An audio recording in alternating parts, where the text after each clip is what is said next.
Olá, gente, eu sou o Júnior, sou cirurgião bucomaxilofacial, estou me formando em medicina e nesse vídeo eu queria estar falando sobre as especialidades da odontologia e da medicina, se elas têm alguma coisa em comum, as áreas de atuação, as escolhas que o profissional pode fazer e se isso te interessa, bora lá para o vídeo.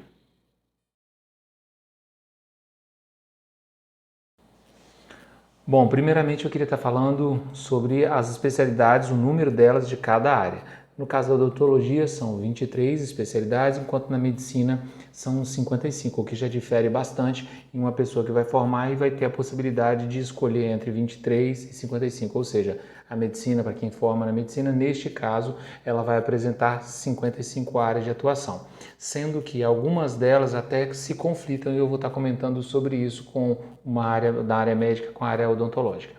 No caso da área odontológica, nós temos várias especialidades que, na verdade, eu mesmo até nunca vi ninguém especialista na área e não conheço nem lugar que faça, por exemplo, como a odontogeriatria. Eu vou estar lendo para vocês, vou pegar aqui o meu rascunhozinho para me ajudar, porque são especialidades que, na verdade, a gente não vê muito. Algumas delas eu vou estar pontuando. A cirurgia bucomaxilofacial, que é a área que eu faço, a odontopediatria, endodontia, periodontia, odontogeriatria. Gente, eu nunca vi nenhum odontogeriatra. Vou ser sincero com vocês, nunca vi. E é uma área que, na verdade, acaba que é invadida pelas outras.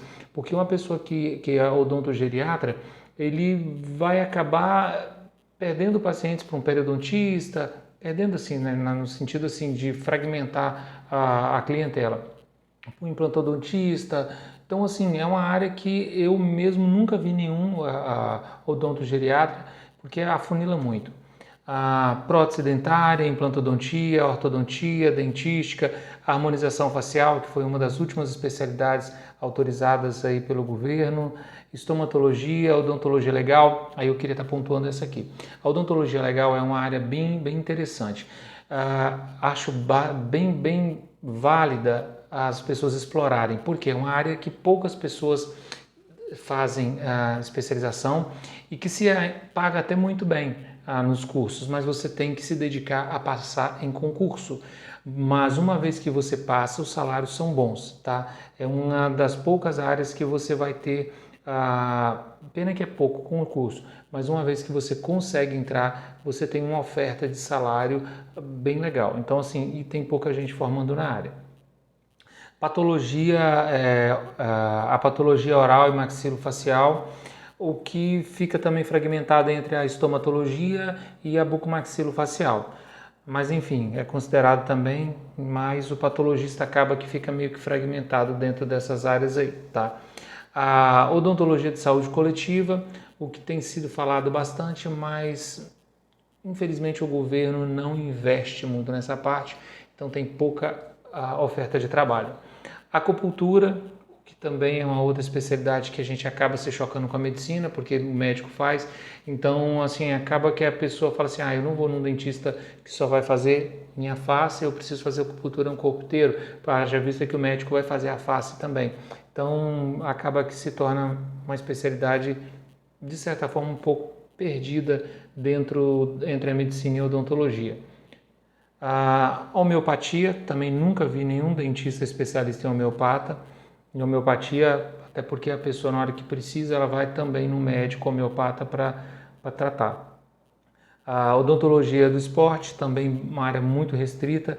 A ortopedia facial e dos maxilares. A disfunção temporomandibular é uma área muito boa, é uma área que tem uma demanda também legal de pacientes, até porque já visto que hoje 70% da população tem dores na articulação, e a odontologia de pacientes com necessidade especial. Acho uma área boa, porém depende muito do governo para estar investindo, e como tudo que depende do governo acaba que não vai para frente. E a prótese bucomaxilofacial. É uma área muito interessante. Quando eu fiz faculdade eu tinha até vontade de fazer, porém, comercialmente falando, não vai para frente, não dá muita expectativa de movimento, porque são pacientes que perderam o olho, perderam a orelha, são tratamentos de um custo até, em alguns casos, até bem elevado, que acaba se concentra em grandes centros, ok? No caso da medicina, eu não vou estar entrando em detalhes assim de uma por uma, são 55 especialidades, mas eu queria até pontuar algumas coisas, por exemplo, no caso meu. Existe uma área porque você tem uma área de especialidade e a área de atuação, são coisas diferentes. A área de atuação, você não pode dizer que você é especialista, mas você pode fazer, o médico está autorizado a fazer. Vou dar um exemplo, que acaba se chocando com a minha especialidade, que é a cirurgia crânio-maxilofacial. Não existe essa especialidade médica, mas se criou a área de atuação, a qual o médico faz o curso e atua como um bucomaxilo. Então ele faz as coisas similares. É uma área de atuação e não de especialidade, porque a especialidade é da odontologia. Mas o médico acaba ganhando uma fatia considerável e grande, haja vista principalmente pelo legado de ser médico. Tá? Mas o que eu queria pontuar é o seguinte, gente, dessas especialidades todinhas que eu falei com vocês, quando nós formamos como dentista, a gente fica muito apertado entre algumas delas.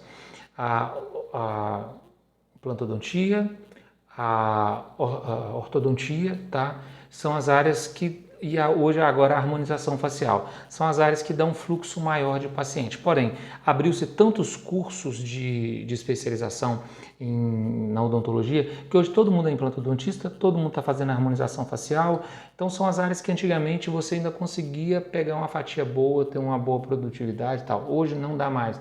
Hoje todo mundo é especialista em implante, hoje todo mundo está fazendo harmonização facial. A ortodontia, quando eu me formei, era uma área, para você ter uma ideia, você tinha que falar fluentemente inglês, fazer uma prova de inglês para conseguir passar na especialização. Você passando na especialização, você tinha que fazer um ano, como se fosse um pré-curso. Nesse pré-curso você tinha que fazer a prova e se você passasse, aí sim que você ia fazer mais 3 anos de ortodontia. Hoje não, hoje você chega lá e fala assim, eu vim aqui me matricular e chega no curso lá, eles te matriculam e 2 anos você é ortodontista. E tem uns montes de ortodontia, quem é dentista sabe muito bem disso. Então hoje, normalmente você pega um dentista, ele tem 2, 3 especialidades, então não faz muita diferença. Além de ser poucas áreas de atuação para o dentista, se tornou muito fácil ser especialista, então todo mundo é. Então, quer dizer, fica todo mundo igual. No caso da medicina, além dela conseguir atuar desse jeito, como eu dei o exemplo da cirurgia crânio-maxilofacial, ela consegue atuar em vários ramos, mesmo não sendo especialidade, mas como médico a pessoa consegue atuar. E outra coisa que eu queria pontuar nesse sentido é em relação a subespecialidades. Então, além de ter uma gama maior de especialidades para o médico poder escolher, ele também tem as áreas de subespecialidade. Por exemplo, se você faz cirurgia geral, você pode, da cirurgia geral, se subespecializar em cirurgia torácica. Você vai subespecializar, digamos assim, em cirurgia gástrica. Você é um pouco mais específico, ortopedia. O ortopedista faz ortopedia, ele mexe com tudo do corpo de osso quebrado, mas aí o ortopedista pode pegar a área de mão, fratura de mão, vai trabalhar só com coisas de mão, de ombro, de joelho. Então, assim, acaba que dentro de uma especialidade, a pessoa pode ali dentro ainda explorar um pouco mais aquele universo e pegar uma fatia do mercado. Então, assim, isso favorece, ainda que está formando muito médico também, a medicina está também caminhando do mesmo jeito que os outros cursos da área de saúde, tendo um número de médicos muito grande, mas existe essa questão dessa vou dizer facilidade, um número maior de especialidades e acaba que isso te oferece condições de ainda pegar uma fatia, porque são várias áreas. Outra coisa que também difere entre a odontologia e a medicina nesse sentido. A odontologia se restringe muito a consultório odontológico. A medicina não. Um médico pode atuar dentro de uma direção de hospital, um médico pode atuar dentro de uma empresa para fazer atendimento de funcionários, mas você pode falar assim, mas o dentista pode também, como eu vejo lugares que tem dentista. Sim, não é nesse ponto que eu quero dizer, mas eu quero dizer médicos que têm que ficar de plantão, por exemplo, em shopping, em empresas que são obrigados a ter médicos ali para, se acontecer alguma coisa, estar atendendo. Então, o número disso é maior. Então, algumas empresas até têm consultório odontológico, mas não é tanto. Se tem, por exemplo, esses atendimentos de BR, tem carros lá de ambulâncias e tudo mais, tem médico, não vai ter dentista. Mas então assim, acaba que os times de futebol, às vezes tem um número de médicos grande ali para atuar, às vezes tem até dentista, mas o número de médicos se torna mais relevante. Então você tem uma gama de áreas que você pode estar atuando, supervisionando a questão de laboratório, vigilância sanitária. Então tem uma série de coisas que o médico pode estar atuando, além de ter um número maior de especialidades. E ainda além de ter, vou pontuar de novo, ele pode atuar em áreas como de especialidades de outra área de formação de graduação, e não tem problema, como também ele pode se subespecializar. Então, isso dá um leque muito amplo para o médico recém-formado de buscar. Tá fácil? Não dá fácil. É óbvio, para a pessoa conseguir se especializar esse tanto, chegar a um ponto desse também não é fácil. É muito tempo de estudo, é muito tempo de dedicação. Mas o que eu estou querendo dizer, pontuar na balança, é que o número de especialidades que consegue atuar, que ainda consegue, que a odontologia tem um monte de especialidade que não vai adiantar muito a pessoa fazer, e ainda assim não tem essa facilidade de se subespecializar, como no caso da medicina. E você também, como dentista, você não pode atuar em outra área a não ser odontológica, como no caso da medicina. Eu não posso atuar, por exemplo, se eu sou só dentista, fazendo coisas abaixo do ocioide, por exemplo, na harmonização facial. Então, a acupuntura, eu não posso trabalhar com acupuntura em regiões de atuação médica abaixo do ocioide. Então, isso acaba ampliando mais.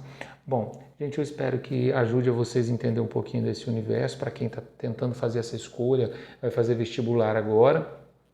A minha intenção aqui é exatamente estar ajudando. Eu vou estar fazendo um outro vídeo sobre a questão da demanda comercial, do número de médicos, então fica ligado aí, nós vamos estar fazendo um apanhado, falando como que está o mercado, como o número de médicos está formando, que me pediram para falar sobre isso. No próximo vídeo eu vou estar fazendo isso aí. Beleza? Peço a vocês que deixem o like, deixem os comentários, isso ajuda bastante. Acompanhe a gente no Instagram, deixe lá suas observações, isso é muito positivo. Tudo nos ajuda a crescer, até mesmo as críticas também nos faz repensar e amadurecer, beleza? Deixa o like, um forte abraço, até a próxima.